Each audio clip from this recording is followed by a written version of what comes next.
Third and final race for this Saturday's Weekend Warrior. Matt Bernier, joined by DRS National Handicapper Mike Watchmaker. Go down to Churchill Downs. 2-year-old fillies going 2 turns on the main track. It's the Pocahontas. It is a Grade 2 event, $200,000 of the purse. You've got a field of 12 signed on here, Mike. Seems like there's quite a bit of speed, but you have one of the real tenacious early speeds in the race, or horses that figure to be forwardly placed in Harbor Lights.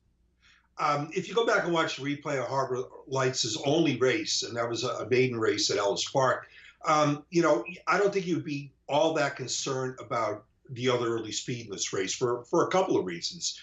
First, let me describe what Harbor Lights did in her debut at Ellis. So she was involved in a 4-way pace battle through very fast fractions, and she was under a pull.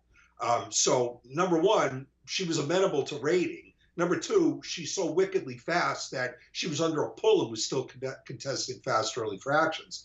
And she drew away very impressively through the stretch, won convincingly. I mean, Beyer figures are relative. The 68 Beyer figure on a national scale won't exactly shake the house, but in this race, I think it's extremely competitive. And now she stretches out to 2 turns with a suitable pedigree, and for trainer Steve Asmussen, who's got great numbers in this category. I just think Harbor is an extremely promising filly in a field where there are a lot of horses, question mark. Speaking of Ellis Park, the Ellis Park Debutante is kind of a key race to decide what you think overall of the form. You have the winner, Kelly's Humor, from the outside. You have the 10, Upset Brewing, also in this spot, as well as Sunny Skies. Your overall thoughts on the Ellis Park Debutante? Well, I mean, when I looked at this race on paper, and I thought, well, I'm very interested in Upset Brewing, because Upset Brewing was involved in a fast early pace. She was close to a fast early pace in the Ellis Park Debutante, and she opened up in the stretch and then was caught late by Kelly's Humor, who was perfectly set up by the extremely fast early pace.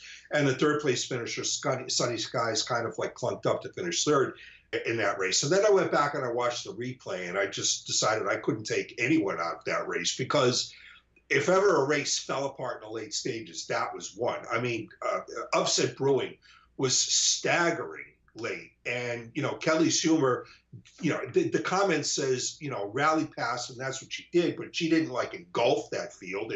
And Sunny Skies was staggering at the top of the stretch, and she actually passed a couple of horses to finish third. I mean, that race totally fell apart, and I just decided I didn't want anyone out of that race. You've got fillies coming from all over the country for this race. You've got fillies coming from Gulfstream, coming from Canterbury, coming from Saratoga, Presque Isle, as well as Ellis Park, Delaware Park as well. Anyone else in this field you're interested in?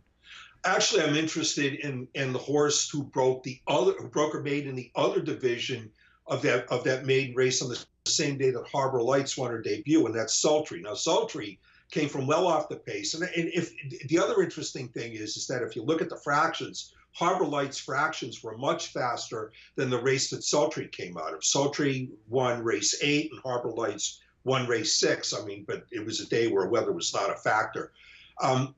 So I think that just demonstrates how well Harbor Lights actually ran that day. But Sultry, in only her second career start, with a pace that didn't exactly fall apart, wasn't exactly set up for a deep closer like her, just overwhelmed her field with a very strong late run. And I'm not interested in the fillies in this race who've run in stakes races. I mean, a lot of those stakes races are basically just glorified non-winners of Ale that ends right now anyway, and that includes Snowfire coming out of the Schuylerville at Saratoga, which, the winner was really good, Dream It Is, but I'm not sure about the rest of that field.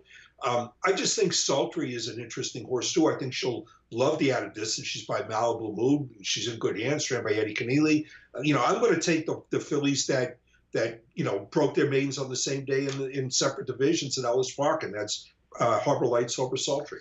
Race 11, Churchill Downs, Saturday afternoon. The Grade 2 Pocahontas, 2-year-old fillies going 1 mile and 16th on the main track. Mike's going to go with the number 4, Harbor Lights, for Steve Asmussen and Ricardo Santana Jr. Mike, great stuff as always. Best of luck this weekend.